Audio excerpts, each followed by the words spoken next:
ओम चंडिकाय नमः। ओम दुर्गाय नमः। आप सभी का सनातन धर्मसार चैनल पर बहुत बहुत स्वागत है। शारदीय नवरात्र की दूसरे दिन की आप सभी को हार्दिक शुभकामनाएं। आप सभी पर माता रानी की कृपा सदैव बनी रहे। नवरात्रि पर माँ दुर्गा के 9 रूपों की पूजा आराधना एवं श्री सप्तशती का पाठ किया जाता है। भक्तजनों, आप सभी हमारे इस चैनल पर प्रतिदिन दुर्गा सप्तशती के सभी पाठ सुन सकेंगे और साथ ही नवरात्रि के पूरे 9 दिन माँ दुर्गा के 9 स्वरूपों की कथाएं, स्तुति, मंत्र एवं पूजा विधि का भी श्रवण कर सकेंगे।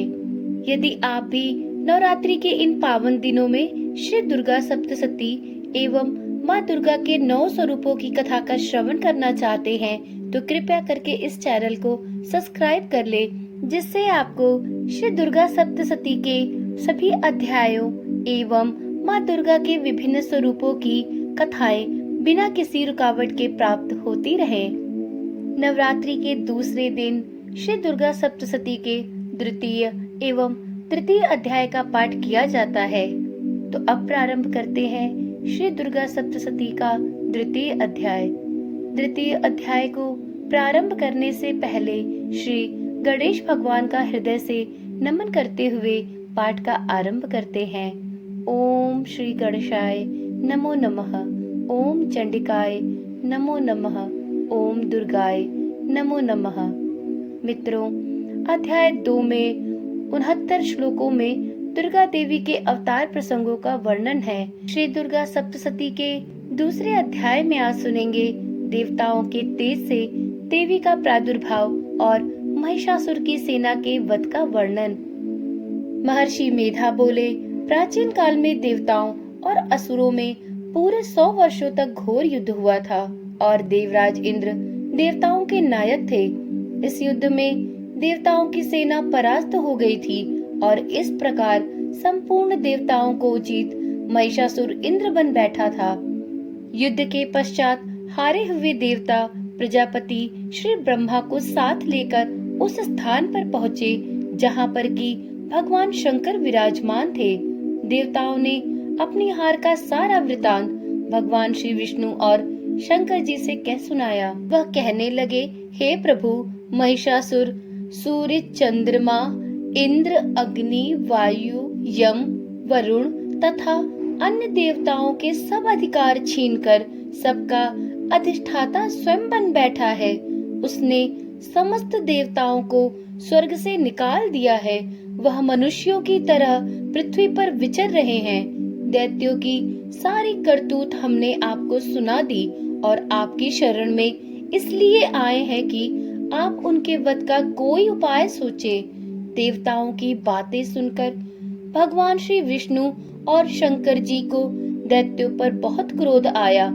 उनकी भौवें तन गई और आंखें लाल हो गईं। गुस्से में भरे हुए भगवान विष्णु के मुख से बड़ा भारी तेज निकला और उसी प्रकार का तेज भगवान शंकर, ब्रह्मा और इंद्र आदि दूसरे देवताओं के मुख से भी प्रकट हुआ।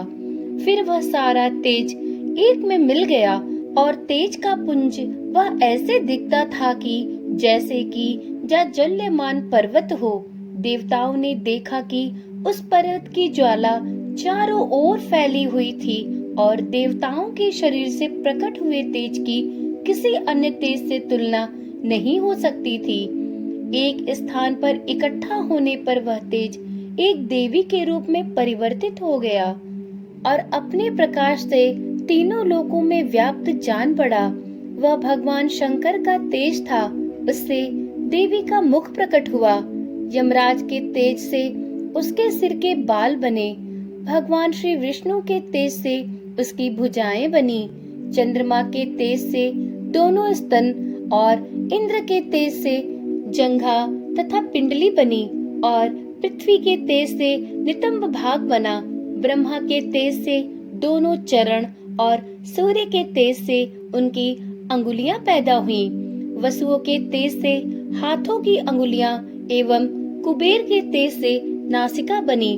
प्रजापति के तेज से उसके दांत और अग्नि के तेज से उसके नेत्र बने, संध्या के तेज से उसकी भौवें और वायु के तेज से उसके कान प्रकट हुए थे। इस प्रकार उस देवी का प्रादुर्भाव हुआ था। भगवान शंकर ने अपने त्रिशूल में से एक त्रिशूल निकालकर उस देवी को दिया और भगवान विष्णु ने अपने चक्र में से एक चक्र निकालकर उस देवी को भेंट किया। वरुण ने देवी को शंख भेंट किया, अग्नि ने इसे शक्ति दी, वायु ने उसे धनुष और बाण दिए।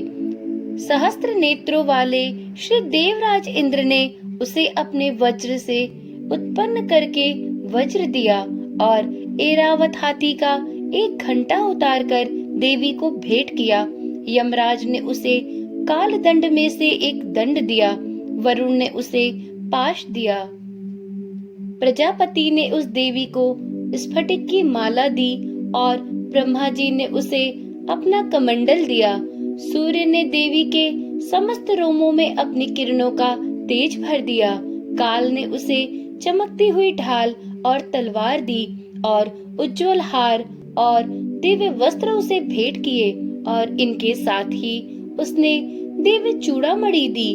2 कुंडल, कंकड़, उज्जवल अर्धचंद्र, बाहों के लिए बाजूबंद, चरणों के लिए नुपुर, गले के लिए सुंदर हसली और अंगुलियों के लिए रत्नों की बनी हुई अंगूठियां उसे दी।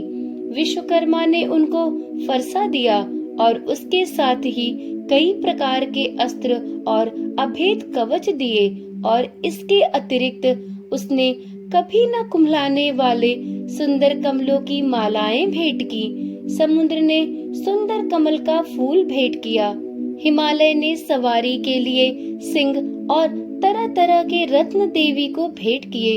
यक्षराज कुबेर ने मधु से भरा हुआ पात्र और शेषनाग ने उन्हें बहुमूल्य मणियों से विभूषित नागहार भेंट किया। इसी तरह दूसरे देवताओं ने भी उसे आभूषण और अस्त्र देकर उसका सम्मान किया। इसके पश्चात देवी ने उच्च स्वर से गर्जना की। उसके बाद भयंकर नाद से आकाश गूंज उठा। देवी का वह उच्च स्वर से किया हुआ सिंहनाद समा न सका। आकाश उनके सामने छोटा प्रतीत होने लगा। उससे बड़े जोर की प्रतिध्वनि हुई, जिससे समस्त विश्व में हलचल मच गई और समुद्र कांप उठा। पृथ्वी डोलने लगी और सबके सब पर्वत हिलने लगे। देवताओं ने उस समय प्रसन्न हो सिंह वाहिनी जगतमयी देवी से कहा, हे देवी, तुम्हारी जय हो। इसके साथ महर्षियों ने भक्ति भाव से विनम्र होकर उनकी स्तुति की। संपूर्ण त्रिलोकी को शोकमग्न देखकर दैत्यगण अपनी सेनाओं को साथ लेकर और हथियार आदि सजाकर उठ खड़े हुए। महिषासुर के क्रोध की कोई सीमा नहीं थी। उसने क्रोध में भरकर कहा, यह सब क्या उत्पात है। फिर वह अपनी सेना के साथ उस ओर दौड़ा जिस ओर से भयंकर नाद का शब्द सुनाई दिया था और आगे पहुंचकर उसने देवी को देखा, जो कि अपनी प्रभा से तीनों लोकों को प्रकाशित कर रही थी। उसके चरणों के भार से पृथ्वी दबी जा रही थी। माथे के मुकुट से आकाश में एक रेखा सी बन रही थी और उसके धनुष की टंकार से सब लोग शुद्ध हो रहे थे। देवी अपनी सहस्त्रों भुजाओं को संपूर्ण दिशाओं में फैलाए खड़ी थी। इसके पश्चात उसका दैत्यों के साथ युद्ध छिड़ गया और कई प्रकार के अस्त्र शस्त्रों से सबकी सब दिशाएं उद्भाषित होने लगी। महिषासुर की सेना का सेनापति चिछुर नामक एक महान असुर था। वह आगे बढ़कर देवी के साथ युद्ध करने लगा और दूसरे दैत्यों की चतुरंगड़ी सेना साथ लेकर चामर भी लड़ने लगा और 60,000 महारथियों को साथ लेकर उदग्र नामक महादैत्य आकर युद्ध करने लगा तथा महाहनु नामक असुर 1 करोड़ रथियों को लेकर असिलोमा नामक असुर 5 करोड़ सैनिकों को साथ लेकर युद्ध करने लगा। वाशकल नामक असुर 60 लाख असुरों के साथ युद्ध में आ डटा। विडाल नामक असुर 1 करोड़ रथियों सहित लड़ने को तैयार था।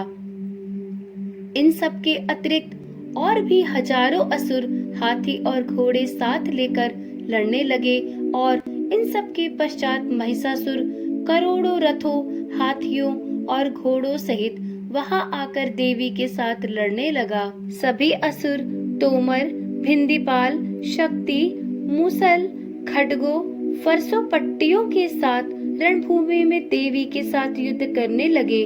कई शक्तियां फेंकने लगे और कई अन्य शस्त्र आदि। इसके पश्चात सब के सब दैत्य अपनी अपनी तलवारें हाथों में लेकर देवी की ओर दौड़े और उसे मार डालने का उद्योग करने लगे। मगर देवी ने क्रोध में भरकर खेल ही खेल में उन सब के अस्त्र शस्त्रों को काट दिया। इसके पश्चात ऋषियों और देवताओं ने देवी की स्तुति आरंभ कर दी और वह प्रसन्न होकर असुरों के शरीरों पर अस्त्र शस्त्र की वर्षा करती रही। देवी का वाहन भी क्रोध में भरकर दैत्य सेना में इस प्रकार विचरने लगा जैसे कि वन में दावानल फैल रहा हो। युद्ध करती हुई देवी ने क्रोध में भर जितने श्वासों को छोड़ा वह तुरंत ही सैकड़ों हजारों गढ़ों के रूप में परिवर्तित हो गए। फरसे, भिंदीपाल, खड्ग तथा पटिश इत्यादि अस्त्रों के साथ दैत्यों से युद्ध करने लगे। देवी की शक्ति से बड़े हुए वह गढ़ दैत्यों का नाश करते हुए ढोल, शंख व मृदंग आदि बजा रहे थे। तदंतर देवी ने त्रिशूल, गदा, शक्ति, खड्ग इत्यादि से सहस्त्रों असुरों को मार डाला। कितनों को घंटे की भयंकर आवाज से ही यमलोक पहुंचा दिया। कितने ही असुरों को उसने पाश में बांधकर पृथ्वी पर धर घसीटा। कितनों को अपनी तलवार से टुकड़े टुकड़े कर दिए और कितनों को गदा की चोट से धरती पर सुला दिया। कई दैत्य मूसल की मार से घायल होकर रक्त वमन करने लगे और कई शूल से छाती फट जाने के कारण पृथ्वी पर लेट गए और कितनों की बाढ़ से कमर टूट गई। देवताओं को पीड़ा देने वाले दैत्य कटकट कर मरने लगे। कितनों की बाहें अलग हो गईं, कितनों की ग्रीवाएं कट गई, कितनों के सिर कटकर दूर भूमि पर लुढ़क गए, कितनों के शरीर बीच में से कट गए और कितनों की जंघाएं कट गई और वह पृथ्वी पर गिर पड़े। कितने ही सिरों व पैरों के कटने पर भी भूमि पर से उठ खड़े हुए और शस्त्र हाथ में लेकर देवी से लड़ने लगे और कई दैत्यगण भूमि में बाजों की ध्वनि के साथ नाच रहे थे। कई असुर जिनके सिर कट चुके थे बिना सिर के धड़ से ही हाथ में अस्त्र शस्त्र लिए हुए लड़ रहे थे। दैत्य रह रहकर ठहरो ठहरो कहते हुए देवी को युद्ध के लिए ललकार रहे थे। जहाँ पर यह घोर संग्राम हुआ था वहाँ की भूमि रथ, हाथी, घोड़े और असुरों की लाशों से भर गई थी और असुर सेना के बीच में रक्तपात होने के कारण रुधिर की नदियां बह रही थी और इस तरह देवी ने असुरों की विशाल सेना को क्षण भर में इस तरह से नष्ट कर डाला जैसे तृणकाष्ठ के बड़े समूह को अग्नि नष्ट कर डालती है। और देवी का सिंह भी गर्दन के बालों को हिलाता हुआ और बड़ा शब्द करता हुआ असुरों के शरीरों से मानो उनके प्राणों को ढूंढ रहा था। वहां देवी के गढ़ों ने जब दैत्यों के साथ युद्ध किया तो देवताओं ने प्रसन्न होकर आकाश से उन पर पुष्प की वर्षा की। श्री दुर्गा सप्तशती का द्वितीय अध्याय समाप्त। उम्मीद करती हूँ कि ये कथा आपको अत्यंत रोचक लगी होगी। अगर वीडियो पसंद आई हो तो वीडियो को लाइक और चैनल को सब्सक्राइब करें। तो चलिए आगे की वीडियो में मिलते हैं श्री दुर्गा सप्तशती के तृतीय अध्याय के साथ। ओम चंडिकाय नमो नमः, ओम दुर्गाय नमो नमः। माँ भगवती की जय हो। माँ भगवती की कृपा सबके ऊपर बनी रहे। माता शेरावाली की जय हो।